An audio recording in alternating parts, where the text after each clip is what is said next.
রমজান মাস কোনো স্মার্টফোন ব্যবহার করবেন না, নেট কানেকশনের সাথে সংযুক্ত থাকবেন না। যাদের নেটেই কাজ, নির্দিষ্ট সময় কাজের সময় করবেন, এরপরে টোটালি বন্ধ করে দিবেন। বাসার রাউটার বন্ধ করে দিবেন, নির্দিষ্ট সময় চালিয়ে বাকি সময় বন্ধ করে রাখবেন। ডিসিশন নেন, দেখবেন আপনার রমাদানের অন্য 10টা 20টা প্রস্তুতির চাইতে এই একটা প্রস্তুতি আপনার রমাদানকে অনেক বেশি অর্থবহ করে দিবে ইনশাআল্লাহ। দ্বিতীয়ত, রমাদান মাসে আনহেলদি, অস্বাস্থ্যকর এবং আমাদের জন্য ক্ষতিকর এবং অপ্রয়োজনীয় অতিরিক্ত খাবার গ্রহণ করা থেকে রমাদানে বিরত থাকেন। দুইটা জিনিস, এই দুইটা জিনিস যদি সঠিকভাবে করেন, আমার বিশ্বাস আপনার রমাদানকে আপনি অনেক সুন্দরভাবে কাটাতে পারবেন। ইবাদত বন্দেগীতে আপনি স্বাদ পাবেন, তৃপ্তি পাবেন, স্পিরিচুয়াল যে আধ্যাত্মিক যে একটা প্রেরণা, শক্তি, এটা পাবেন। এই যে চোখের জেনা হয় সোশ্যাল মিডিয়াতে, এই যে আপনার ডোপামিন সোশ্যাল মিডিয়াতে একটার পর একটা আনন্দ, বেদনা, হাসি, বিভিন্ন ইস্যুগুলো আমাদের মনোযোগকে বিভিন্নভাবে বিক্ষিপ্ত করে ফেলে। এরপর ইবাদতে মনোযোগ হয় না, না তারাবিতে মজা পাই, না রোজাতে, না তাহাজ্জুদে, না দোয়াতে, না তেলাওয়াতে কোনো মজা পাই। এগুলো থেকে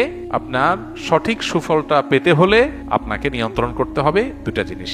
অনেক জিনিসের খোলাসা দুটা জিনিসের মধ্যে চলে আসবে। অতিরিক্ত খাদ্য গ্রহণ, অস্বাস্থ্যকর খাদ্য গ্রহণ না করে পরিমিত ভালো খাবার গ্রহণ করেন, স্বাস্থ্য ভালো থাকবে, ভেতর থেকে শক্তি পাবেন।